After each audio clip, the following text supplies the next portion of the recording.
Sepertinya ekonomi Indonesia nggak buruk-buruk amat. Di konten-konten orang, di FYP katanya tuh kencangkan sabuk pengaman karena akan ada PHK massal. Ini semua terjadi karena tarif Trump. Tapi menurut lu gimana sih? Sebenarnya PHK massal udah terjadi sih. Tapi bukan karena tarif Trump. Lebih karena slower economical growth. Jadi ekonomi kita bertumbuh, tapi pertumbuhannya melambat. Menjadi lebih pelan. Dan pihak yang jadi bantalan ekonomi kita itu kelas menengah. Artinya apa? Dia ini melakukan dua tugas penting, consume dan bayar pajak. Makanya ketika pajaknya dinaikin, PPN dinaikin, itu kelas menengah yang paling berasa. Karena 1% PPN dinaikin. Kalau jadi naik ya, kemarin kan nggak jadi naik nih. Kalau kemarin jadi naik, orang sebenarnya nggak bisa bilang, oh cuma 1% kok. Iya, cuma 1%. Bahan baku juga kena kan 1%. Iya. Sehingga ngegulung kalau misalnya lu bikin barang bahan bakunya 5 biji, berarti tiap barang kena 1%, ya lu gabung aja, ya kan? Ditambah lagi PPN barang jadinya, oke? Nah, terus juga mereka ini kan konsum. Nah, kekuatan bangsa kita itu di konsumsinya. 50, kalau gua nggak salah ya, 55% GDP kita itu konsumsi dalam lokal, itu konsumsi domestik, which is itu suatu hal yang bagus. Karena untuk menjadi negara yang independen, lu harus punya konsumsi dalam negeri yang tinggi. Lu bandingin sama Vietnam, lu tau gak ekspornya Vietnam tuh berapa? Berapa tuh? Lu tebak aja. Indonesia 25%. Lebih tinggi lah pasti. Lebih tinggi. Tapi berapa? 35%? 85. Udah. 85% dari GDP-nya mereka. Jadi konsumsi, government, investasi itu nggak nyampe 15. Berarti Di dia total. paling terdampak ini sekarang. Nah, makanya Gila. dia paling ketakutan dan tarif dia lebih gede dari Cina. Itu benar-benar dihancurin negaranya sama Amerika. Kalau itu berlaku ya.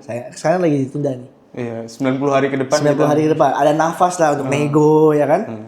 Dia paling berdampak. Kenapa? Dan lu tahu berapa dari GDP-nya dia kan 85% ekspor. Yang ke Amerika berapa? Yang ke Amerika 33% GDP. Jadi lu bayangin kalau yang tadinya mereka bisa ekspor ke Amerika 33%, gone, sepertiga negaranya bangkrut. Sepertiga negaranya hilang. Takut lah mereka. Kalau Indonesia berapa? Kan gue bilang tadi ekspor 25%. Dari ekspor 25%, yang ke Amerika itu 10%. Jadi netnya 2,5% GDP. Anggaplah 2,5% ini jadi 0. Ya kita turun 2,5%, tapi kan kita ada sektor lain yang bisa mendukung. Tapi kan kemarin pemerintah lewat Erlangga Hartarto dia announce akan import dari Amerika untuk menghindari tarif. Nah mungkin setelah nego hasilnya seperti itu. Oke, kita impor lebih banyak barang, gue nggak tahu barangnya apa aja, nilainya berapa, tapi ke Indonesia nggak kena tarif ya gitu, untuk menyeimbangkan ekspor importnya gitu. Nanti kita tinggal cari barang lebih banyak lagi untuk bisa jual ke sana gitu. Berarti kali ini ada kemungkinan kita lebih unggul daripada Vietnam dong. Ada kemungkinan kan, makanya kan di video kemarin kan gue bilang kita bersaing dengan emerging market lainnya kan. Vietnam, Kamboja, Thailand, di region kita bersaing dengan negara berkembang lainnya gitu untuk memproduksi. Dan dengan pelemahannya rupiah recently, blessing in disguise juga. Karena currency kita secara internasional kan lebih kecil, which is produk kita jauh lebih kompetitif nih harganya, lebih murah harganya. Yang tadinya mungkin sama nih sama produknya Vietnam, jadi lebih murah sedikit. Jadi setelah gua riset, agak lucu orang bilang kita harus mencontoh Vietnam. Karena ekonomi dia sangat nggak balance. Vietnam itu 85% ekspor tuh mengerikan bro. Lu bayangin kalau terjadi COVID lagi, lockdown, dia nggak bisa jualan produk dia. Fondasi negaranya hancur. Iya sih, nggak ada aktivitas di itunya. Nggak ada yang bisa bikin barangnya, mau jual kemana? Iya ya, mereka bikin barang apa di negaranya yang bisa, saingan gue sayur men kalau makan di Vietnam. Reshoring itu metode di mana kan dari Cina kena tarif. Kan Vietnam perbatasan Cina nih. Ya udah bikin perusahaan di Vietnam, barangnya dikirim aja. Tempel, cap, made in Vietnam, kirim. Reshoring. Iya. Itu biasanya negara-negara yang perbatasan Cina. Vietnam, Kamboja, India. Makanya 3 negara ini dihajar kemarin gede. Biar lu nggak bisa lagi reshoring, nggak ada loopholes-nya kayak gitu. Jumlah middle class Indonesia tuh berkurang jumlahnya. Jadi makin miskin apa jadi makin kaya nih? Gua nggak tahu, tapi berkurang. Bisa ya jadi miskin atau jadi kaya ya lihat di market lah. Tapi berkurang. Yang harusnya tuh idealnya kan yang prasejahteranya berkurang, middle class-nya bertambah. Artinya kan orang bertumbuh kan. Nah, itu berkurang. Dan mereka ini pihak yang terdampak ekonomi kita yang melambat. Kalau lu di prasejahtera itu mendapatkan social security, dapat bansos, dapat BLT, subsidi listrik, ya, macam-macam lah. Kalau lu yang di top 10%, lu yang menikmati growth Indonesia.